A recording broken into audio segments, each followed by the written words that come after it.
최근 온라인을 뜨겁게 달군 논란의 중심에 있었던 코미디언 이수지가 결국 직접 고개를 숙였습니다. 그런데 많은 분들이 궁금해하는 건 하나일 겁니다. 왜 이제야 사과했을까요? 그리고 이번 사과가 논란을 마무리할 수 있을까요? 이수지는 오늘 자신의 유튜브 채널 핫 이슈지 게시판에 자필 사과문을 공개했습니다. 지난 7월 14일 공개된 진짜 극한 직업 공무원 영상으로 논란이 시작된 지 약 보름이 넘어서 나온 공식 입장입니다.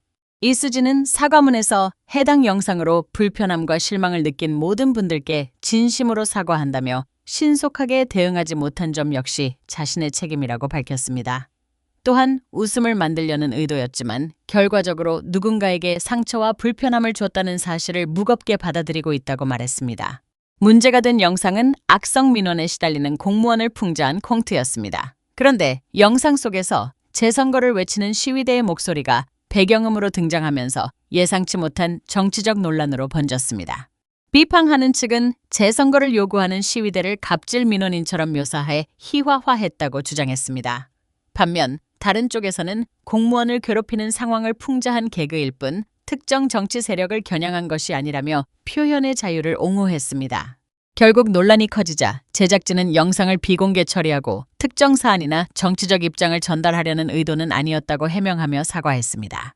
하지만 당시에는 정작 이수지 본인의 직접적인 입장이 나오지 않아 비판이 계속 이어졌습니다. 이번 자필 사과문에서 이수지는 청룡 시리즈 어워즈가 논란 이후 처음으로 대중 앞에 선 자리였지만 그 자리에서 자신의 진심을 충분히 전하지 못했다고 밝혔습니다. 그래서 늦었지만 직접 마음을 전하고 싶었다며 다시 한번 사과의 뜻을 전했습니다. 개인적으로 이번 논란은 콘텐츠 제작자들이 가장 어려워하는 경계선을 다시 보여준 사례라고 생각합니다. 풍자는 사회를 향할 때 큰 공감을 얻기도 하지만 정치적 이슈와 연결되는 순간 의도와 상관없이 전혀 다른 의미로 해석될 가능성이 매우 커집니다.